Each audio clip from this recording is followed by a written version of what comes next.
Shalom Bapak Ibu Saudara sekalian, kembali lagi kita datang untuk menyembah Tuhan. Tapi sebelum itu saya rindu untuk membacakan beberapa ayat untuk kita semua. Yang pertama di dalam Yesaya 6 ayat 3 berkata, "Dan mereka berseru seorang kepada seorang katanya, Kudus, kudus, kuduslah Tuhan semesta alam. Seluruh bumi penuh kemuliaannya." Dan di dalam Mazmur 103 ayat 1, dari Daud, "Pujilah Tuhan, hai jiwaku, pujilah namanya yang kudus, hai segenap batinku." Mari Bapak Ibu, kita siapkan hati kita untuk datang kepada Tuhan. Kita mau menyembah Dia, sebab Dia Allah yang kudus. Terima kasih Tuhan, terima kasih. Peganglah tanganku, Roh Kudus, setiap hari. Ku tak dapat jalan sendiri tanpa Roh-Mu. Bawalah diriku kepada segala kebenaran,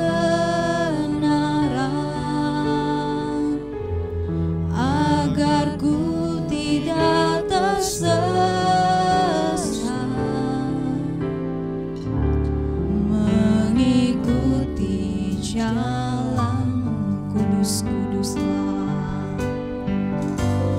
Kudus, kudus Tuhan,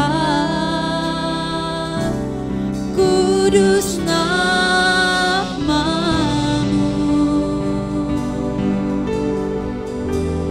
Ku beri syukur dalam simponi indah, ajaib-ajaib, ajaib-ajaib Tuhan.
memuji, melompat, memuliakan nama Tuhan. Kiranya pujian kami itu dapat memuliakan nama Tuhan. Di dalam nama Yesus, haleluya, amin. Bapak Ibu, mari kita sama-sama memuji dan memuliakan nama Tuhan. Kita katakan pujian ini.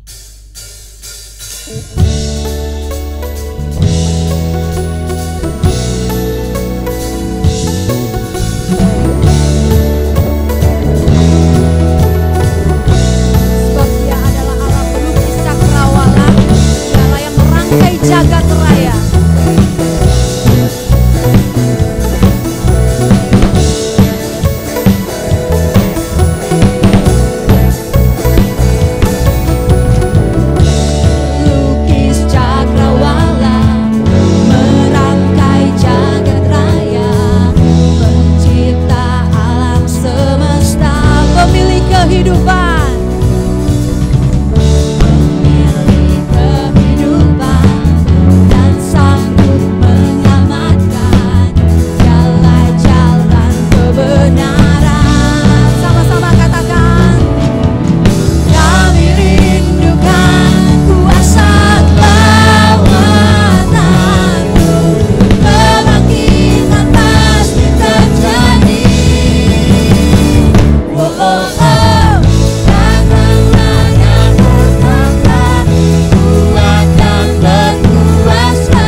Siapkan hati kita untuk mendengarkan kebenaran firman Tuhan. Kita menyadari bahwa kita hidup oleh karena anugerah Tuhan. Suatu hal yang terbaik yang kita terima daripada Tuhan. Terima kasih Yesus, terima kasih. Yes Tuhan.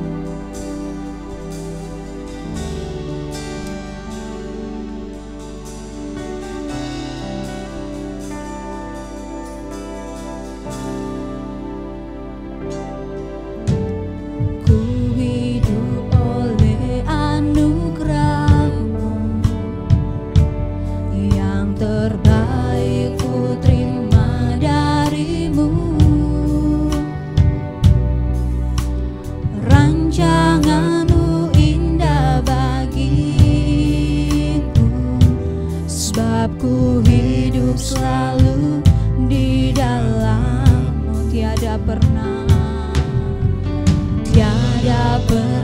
ku meragukan bukti kasih dan karya salib-Mu. Rancangan gantikan hidupku, sebab itu ku selalu bersyukur. Kasih-Mu memulihkan hidupku, kuasa-Mu membangkitkan rohku. Darah-Mu telah tercurah bagiku, pengorbanan-Mu sempurna. Ku hidup oleh anugerah-Mu, ku hidup oleh anugerah-Mu. Yang terbaik ku terima dari-Mu, yes Tuhan. Rancangan-Mu indah bagiku, sebab ku hidup selalu di dalam-Mu. Tiada pernah ku meragukan bukti kasih dan karya salib-Mu. Kau telah mati gantikan hidupku, sebab itu ku selalu bersyukur. Kasih-Mu memulihkan hidupku, kuasa-Mu membangkitkan rohku. Darah-Mu telah tercurah bagiku, pengorbanan-Mu sempurna. Kasih-Mu memulihkan hidupku, kuasa-Mu membangkitkan rohku. Darah-Mu telah tercurah bagiku, pengorbanan-Mu sempurna. Pengorbanan-Mu sempurna. Pengorbanan-Mu sempurna. Haleluya Yesus. Kasih-Mu, kuasa-Mu, darah-Mu Tuhan, Kau memberikan untuk setiap kami. Saat ini Tuhan, kami mau duduk untuk mendengarkan kebenaran firman-Mu. Kau mengurapi setiap hamba-Mu yang akan menyampaikan. Berikan kami telinga seorang murid Tuhan, agar kami dapat mendengarkan dan juga dapat melakukannya dalam kehidupan kami. Terima kasih Yesus, terima kasih Roh Kudus. Pimpin setiap kami di dalam nama Yesus. Haleluya. Amin. Shalom. Puji Tuhan Bapak Ibu Saudara-saudara, pada hari ini kembali kita bisa berjumpa dalam ibadah online. Dan saya bersyukur, doa saya supaya setiap umat Tuhan dimanapun berada boleh mengalami damai dan sejahtera daripada Tuhan. Saudara-saudara tetap sehat, saudara-saudara tetap mengalami hubungan yang baik dengan Tuhan, dan setiap kali Tuhan yang memimpin langkah-langkah kehidupan kita bersama-sama, sampai satu kali Tuhan datang menjemput kita. Puji Tuhan. Saudara-saudara, pada hari ini kita akan melihat satu tema, yaitu kekristenan adalah sebuah kehidupan. Saya mengambil tema ini, yaitu di dalam Injil Yohanes pasal yang ke-10 ayatnya yang ke-10.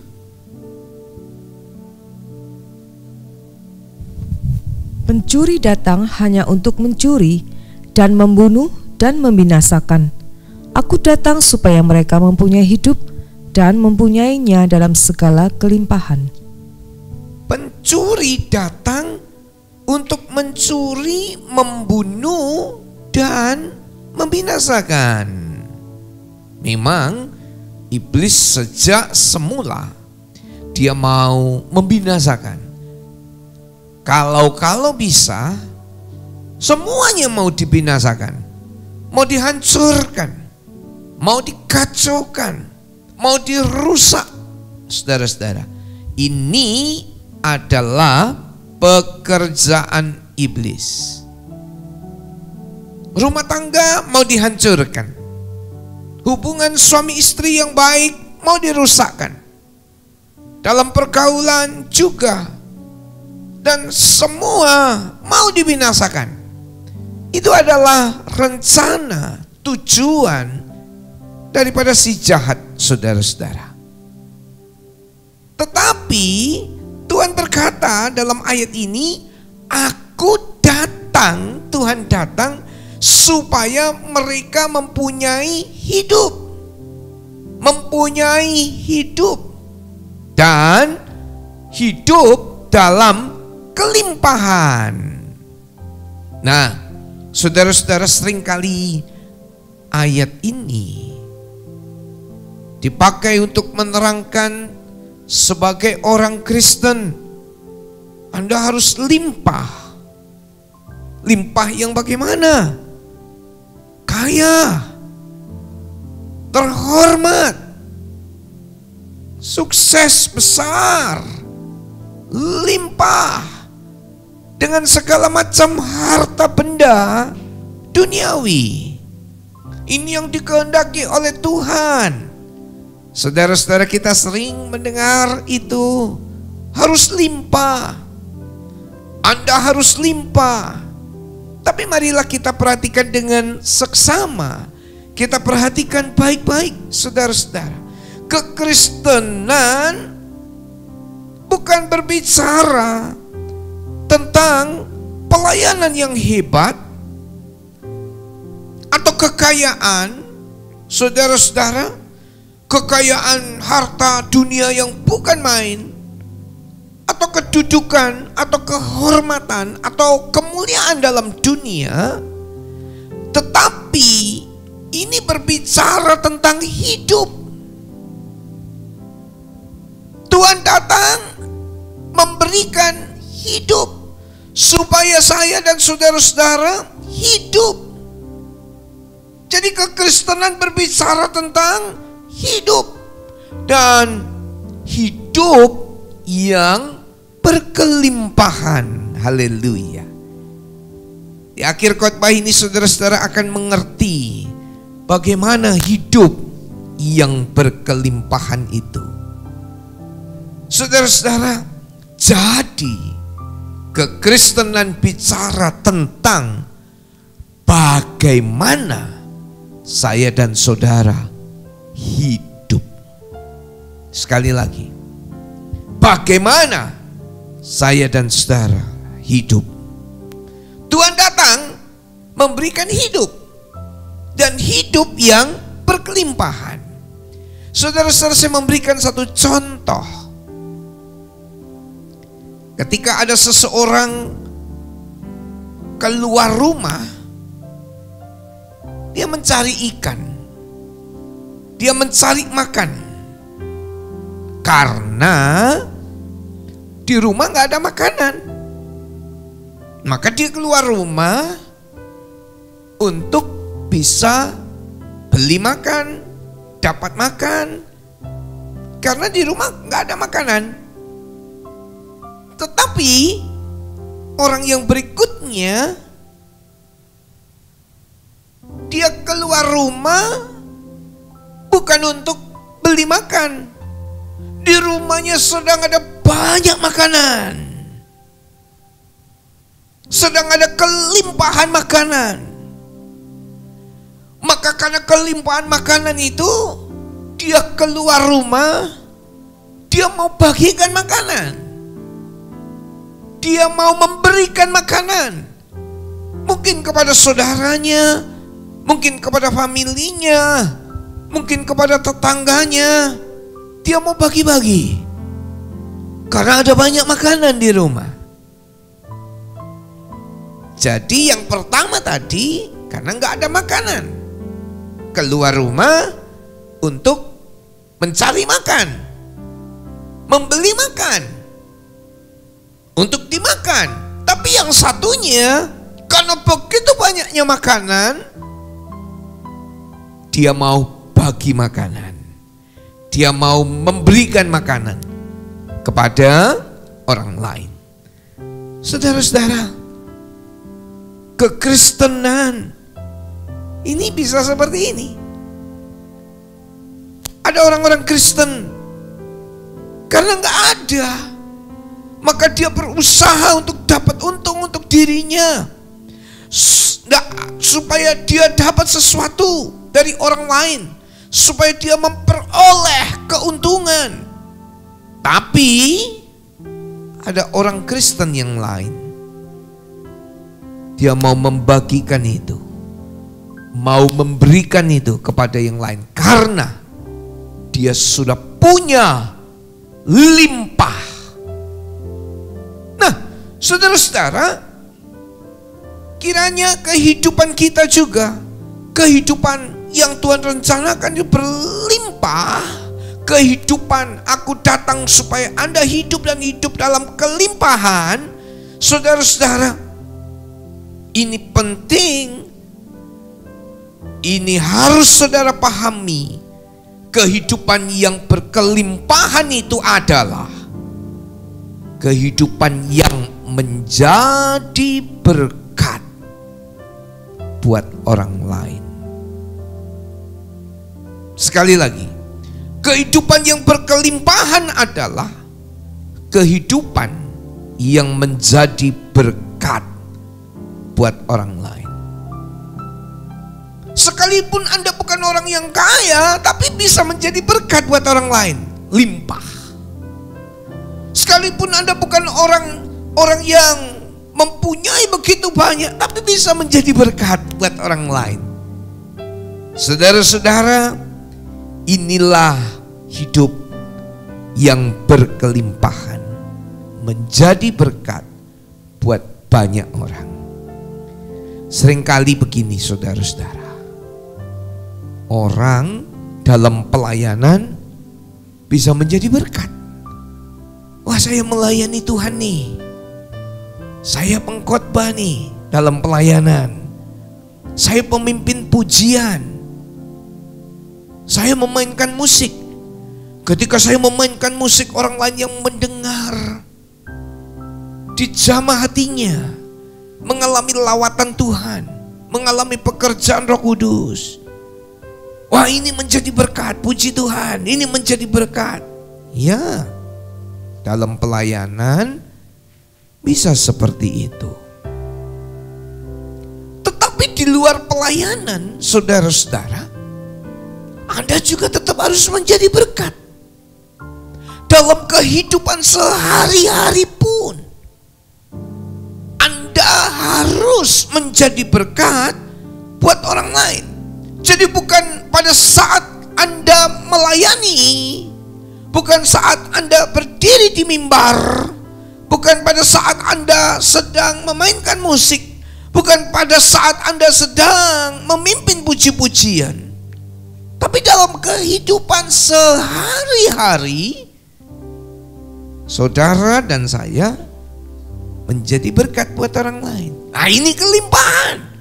Tuhan mau supaya kita menjadi berkat buat orang lain. Hidupmu menjadi satu persembahan yang hidup yang kudus dan yang berkenan kepada Allah. Kita baca dalam surat Roma 12 ayat yang pertama dan ayat yang kedua.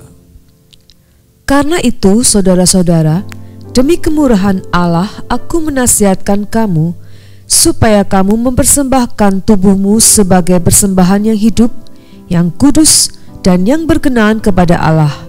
Itu adalah ibadahmu yang sejati. Janganlah kamu menjadi serupa dengan dunia ini, tetapi berubahlah oleh pembaharuan budimu, sehingga kamu dapat membedakan manakah kehendak Allah, apa yang baik, yang berkenan kepada Allah, dan yang sempurna. Menjadi berkat bukan hanya pada saat ibadah, bukan hanya pada saat pelayanan, bukan hanya pada saat di mimbar.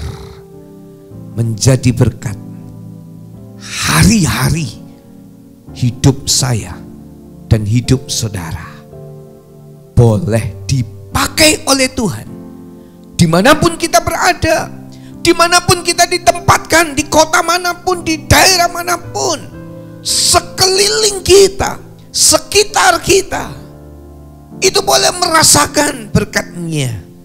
Karena dari saudara punya satu kelimpahan, bukan karena kita, Tuhan yang membuat kelimpahan itu terjadi. Saudara-saudara, inilah satu hidup yang indah. Inilah satu hidup yang menyenangkan hati Tuhan. Saya rindu hidup saya menjadi berkat buat banyak orang. Bukan hanya ketika saya berdiri hari ini di depan saudara, ketika saudara mendengarkan pemberitaan firman lewat online, ibadah online, tetapi sehari-hari dalam hidup saya mau jadi berkat buat keluarga saya, buat sekeliling saya, buat sekitar saya, dan nama Tuhan terus dipermuliakan. Saudara-saudara, hidup yang menyenangkan Tuhan, satu persembahan yang kudus, yang berkenan kepada Tuhan. Saudaraku, jangan terpesona dengan kehebatan orang pada saat pelayanan.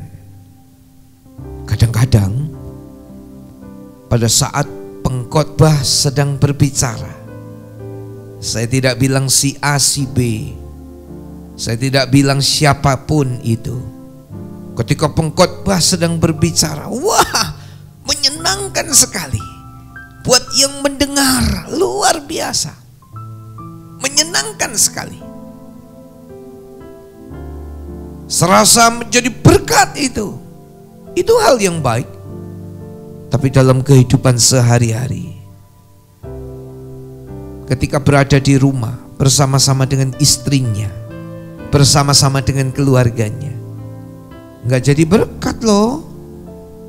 Maki-maki, umpatan-umpatan yang keluar, kata-kata jorok, kata-kata binatang, nggak jadi berkat. Tuhan nggak mau itu terjadi. Saudara-saudara, Tuhan mau supaya hidup kita menjadi berkat setiap hari, setiap kali. Haleluya. Jangan terpesona akan hebatnya pemimpin pujian, akan hebatnya pemain musik. Dia tampil mungkin setengah jam, dia tampil mungkin 1 jam, orang berdecak kagum dan bergumam, wah hebat, ini menjadi berkat. Orang bisa mencucurkan air mata, bisa menangis dan sebagainya. Ya, pada saat itu. Tapi bagaimana dengan kehidupan sehari-hari? Orang geleng-geleng kepala karena gak jadi berkat. Bapak Ibu saudara-saudara, oleh sebab itu biar kita mempelajari ini. Saya berbicara kepada semua umat Tuhan. Tuhan datang supaya Anda hidup dan punya hidup dalam segala kelimpahan. Saudara-saudara, kita harus mempunyai kehidupan yang indah, menyenangkan Tuhan dan jadi berkat. Rasul Paulus berkata dalam 1 Korintus 9 ayat yang ke-27, Tetapi aku melatih tubuhku dan menguasainya seluruhnya, supaya sesudah memberitakan Injil kepada orang lain, jangan aku sendiri ditolak. Pada saat memberitakan Injil, pada saat memberitakan kebenaran firman Allah, wah, luar biasa, saudara-saudara. Tapi ditolak oleh Tuhan. Saudara-saudara, bahkan dalam kitab Injil Matius, dalam Injil Matius pasal yang ke-7, bukannya orang yang berseru-seru Tuhan, Tuhan. Pada hari-hari terakhir ada banyak orang yang berseru Tuhan, Tuhan. Bahkan mereka ngusir setan, bahkan mereka bernubuat, bahkan mereka mengadakan banyak tanda dan mujizat. Tetapi dalam kehidupan sehari-harinya tidak menjadi berkat buat orang lain. Tuhan berkata begini, nyahlah, aku tidak mengenal engkau. Oleh sebab itu dalam 1 Korintus 9 ayat 27, aku melatih tubuhku, menguasai seluruhnya, supaya sesudah memberitakan Injil kepada orang lain, kepada banyak orang, jangan sendiri aku yang ditolak oleh Tuhan. Kenapa ditolak? Karena membuat kejahatan, karena berbuat hal-hal yang tidak patut, yang tidak baik. Bapak, Ibu, saudara-saudara, ini menjadi pelajaran buat saya. Bukan hanya berkhotbah pada hari ini, tapi juga dalam kehidupan saya sehari-hari boleh limpah menjadi berkat buat orang lain. Saudara-saudara, kita diingatkan bersama. Contoh dalam kitab Injil Lukas pasal yang ke-10, Maria sedang duduk di kaki Tuhan Yesus yang saat itu mengajar. Maria mendengar firman yang diajarkan oleh Tuhan Yesus, supaya ia bisa hidup sesuai dengan pengajaran firman yang disampaikan oleh Yesus. Itu Maria. Tetapi Marta, saudara-saudara, sang sibuk dengan segala macam aktivitasnya, dengan segala macam kegiatannya, dengan segala macam hal yang dilakukannya. Tuhan Yesus berkata, Maria sudah memilih bagian yang terbaik. Apa bagian yang terbaik itu? Duduk di kaki Tuhan, mendengar apa yang Tuhan mau. Stop sampai di situ? Oh enggak. Mau melakukan apa yang Tuhan mau. Mau mengerjakan apa yang Tuhan mau dalam hidup kita. Hidup itu cuma satu kali, Bapak, Ibu, saudara. Hidup cuma satu kali. Mari kita mau pakai. Kita mau pakai hidup ini. Kesempatan yang ada kita mau pakai. Ada orang bilang masa muda cuma sekali, gak bisa balik lagi. Betul. Ayo mari kita senang-senang ya Pak, ini masih muda, kita happy-happy. Hati-hati, pengkhotbah berkata akan dipertanggungjawabkan pada hari penghakiman. Saudara-saudara, mari kita perhatikan kehidupan kita dengan baik. Sebagai suami, sebagai istri, sebagai anak, sebagai orang tua di rumah, apakah Anda menjadi berkat sehari-hari? Kita akan membaca, Bapak, Ibu, saudara-saudara, dalam kitab Efesus pasal yang ke-5. Sebagai istri, sebagai suami. Efesus pasal yang ke-5 ayat 22 sampai ayat 25.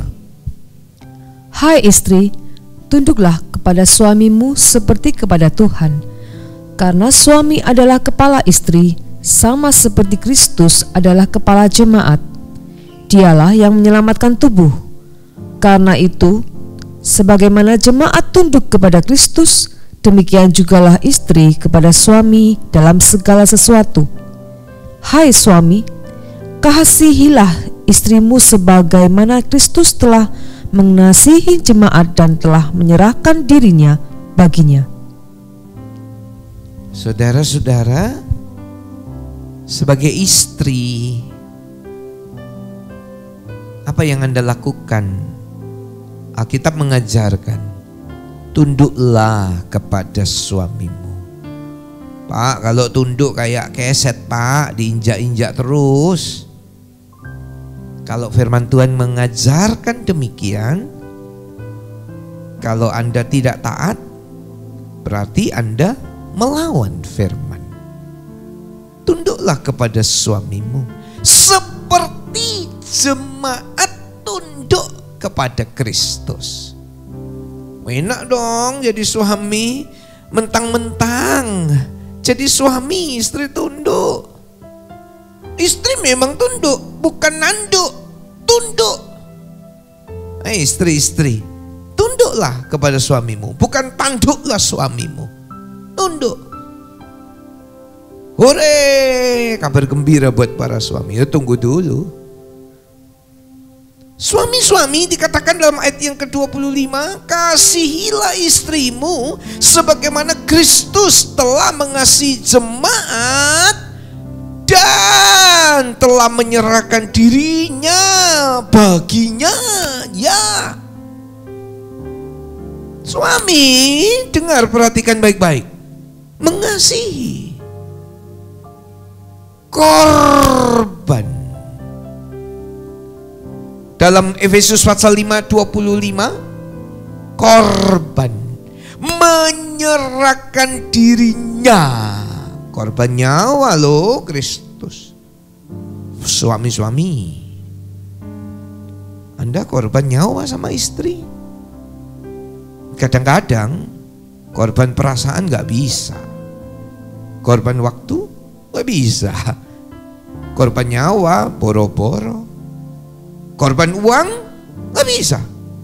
Alkitab ini luar biasa.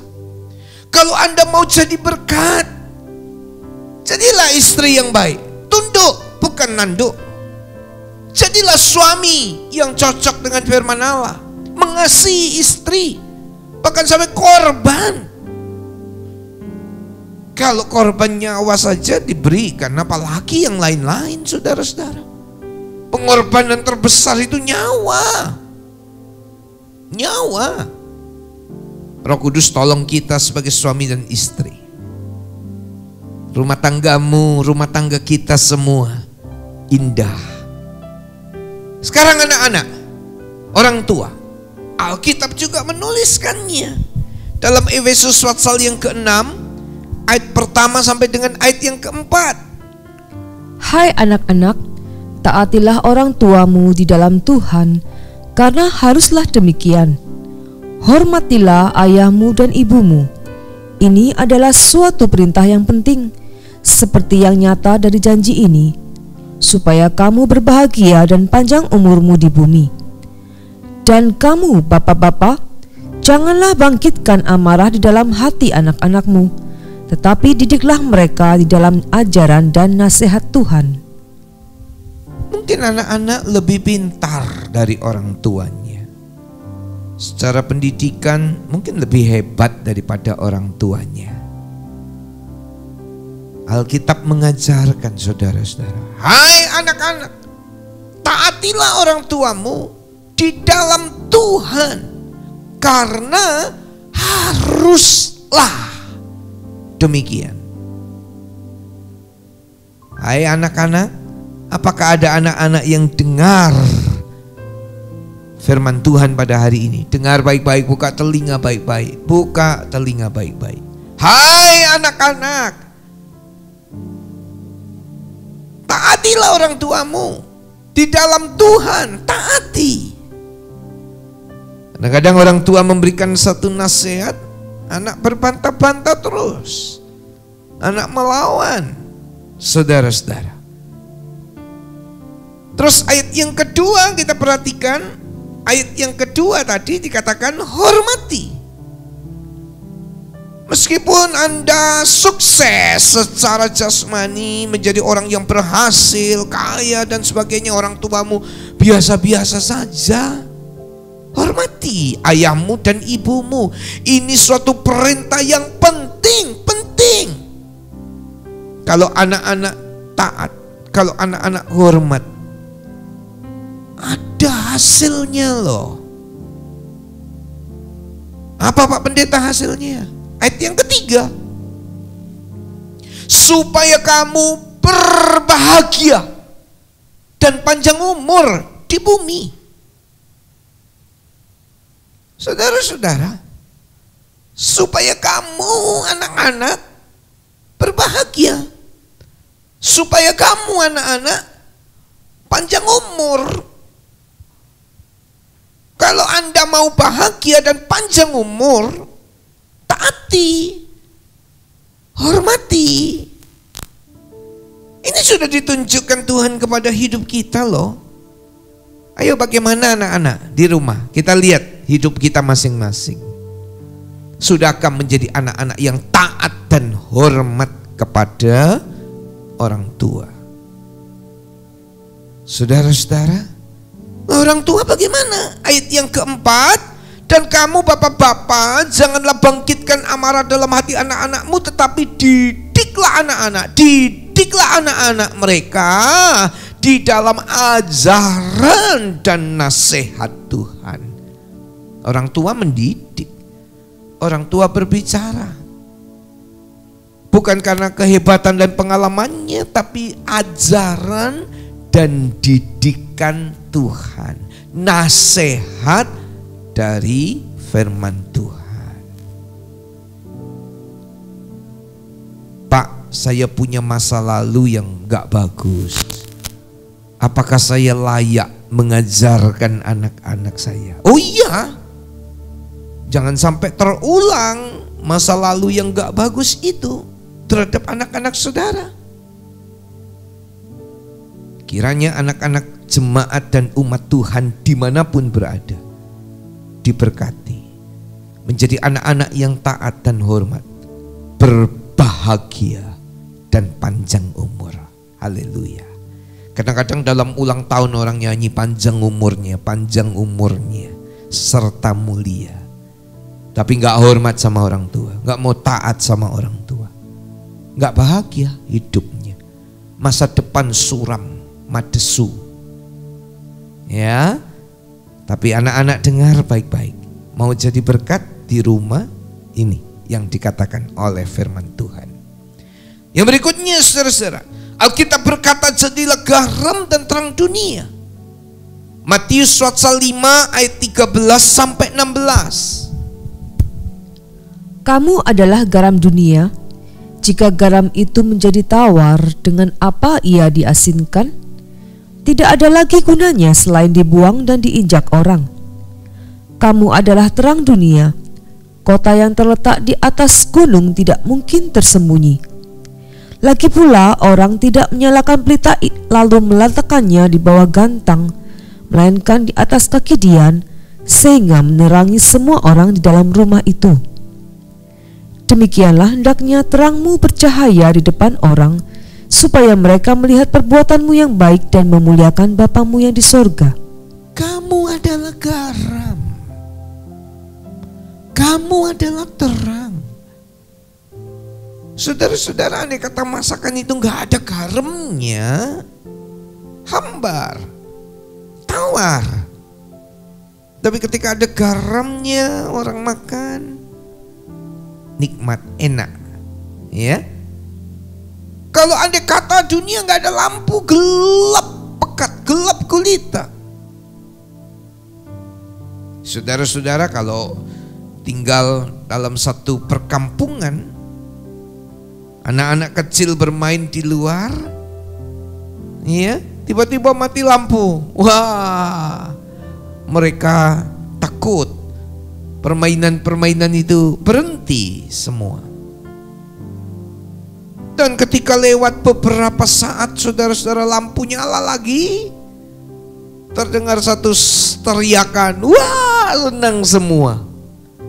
Baik di rumah, baik anak-anak itu, kalau di perkampungan mereka teriak, mereka senang.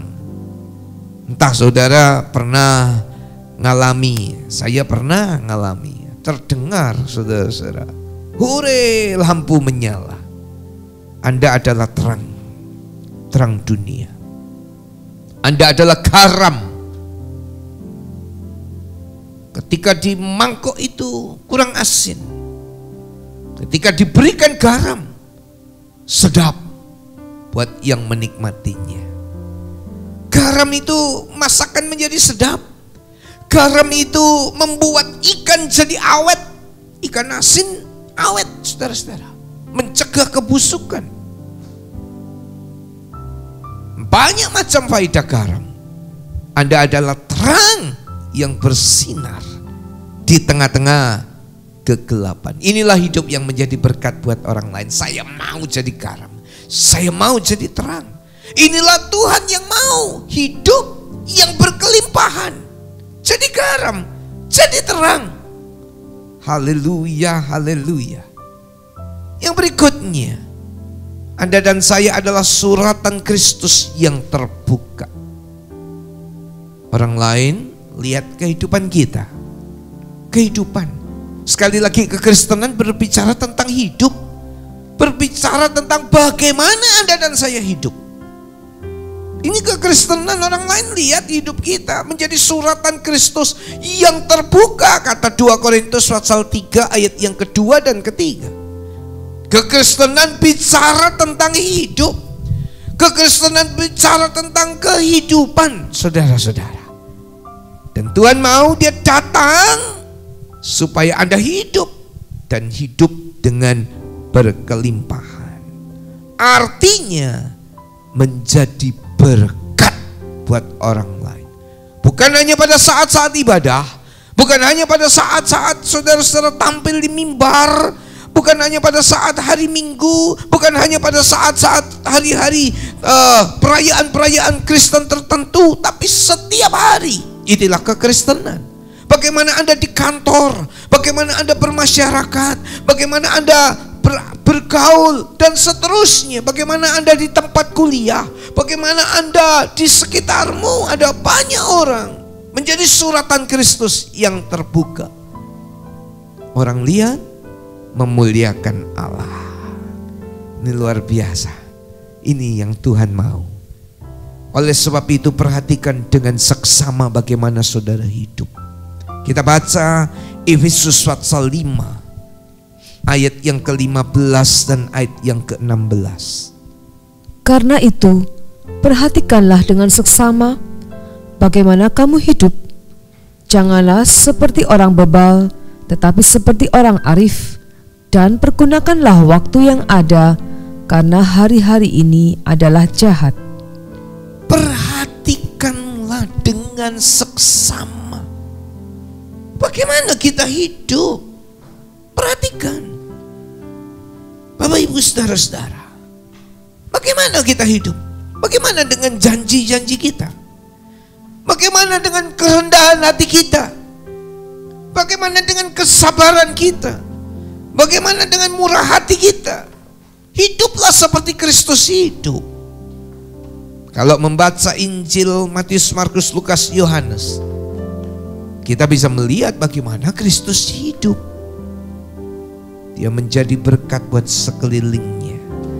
Dia menjadi berkat buat sekitarnya. Pergunakan waktu yang ada. Bapak Ibu saudara, sekali lagi masalahnya adalah kekristenan ini bicara tentang bagaimana kita hidup. Dan Tuhan mau hidup yang berkelimpahan menjadi berkat buat banyak orang. Kita tundukkan kepala. Kita akan nyanyikan satu pujian, Yesus kau kebenaran yang menyelamatkan aku. Haleluya. Makasih Tuhan. Makasih. Yesus kau kebenaran yang menyelamatkanku.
hidupnya menjadi berkat buat banyak orang. Saudara-saudara nyanyikan pujian ini sambil dihayati, diresapi baik-baik kalimat demi kalimat. Dan berkata, kalau aku hidupnya Tuhan, aku mau hidup bagimu. Nyanyi dengan lembut. Kalau ku hidup bagimu, hatiku tetap menyembahmu. Dunia tak bisa menjauhkanku dari kasih-Mu.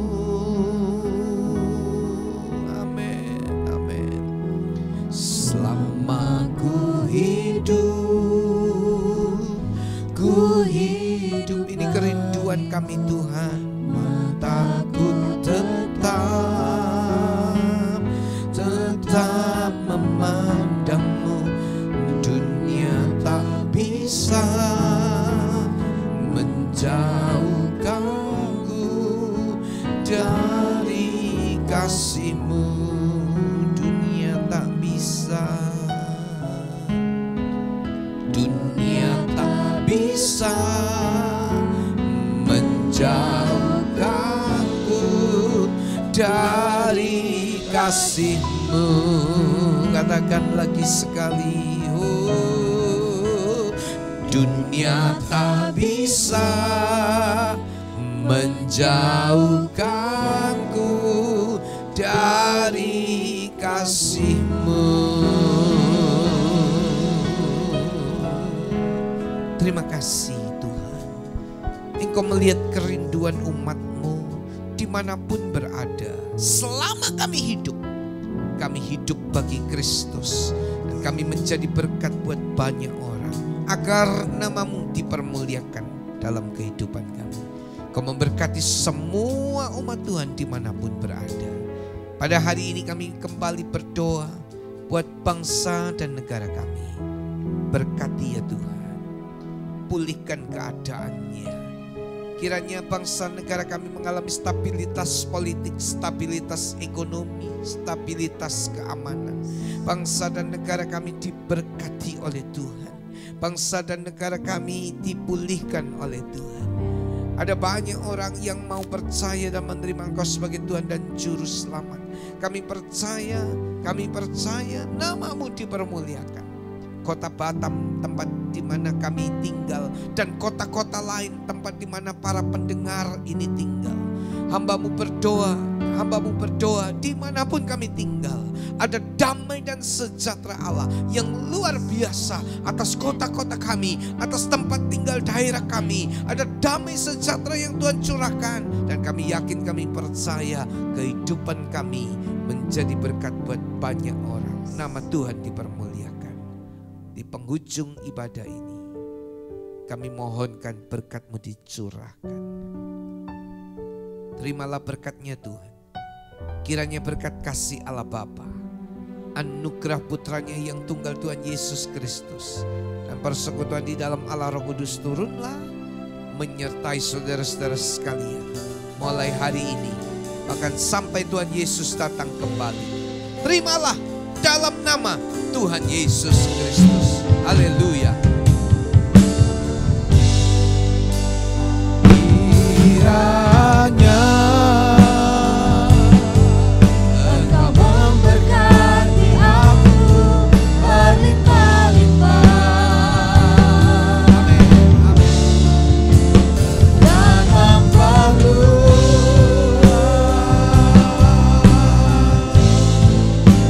daerahku.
umat Tuhan. Haleluya. Haleluya. Kekristenan berbicara tentang kehidupan yang senantiasa menjadi berkat buat orang lain. Saudara-saudara, saya berdoa semua umat Tuhan betul-betul hidup dan menjadi berkat. Nama Tuhan dipermuliakan lewat kehidupan saudara-saudara dan saya. Puji Tuhan. Saudara-saudara, pada kesempatan ini saya mengucapkan terima kasih buat support, dukungan doa dari saudara-saudara sekalian, dan juga persembahan. Kiranya Tuhan yang membalas dan memberkati kembali dengan segala kelimpahan. Tuhan yang memberkati, dan sampai jumpa pada kesempatan yang akan datang. Haleluya.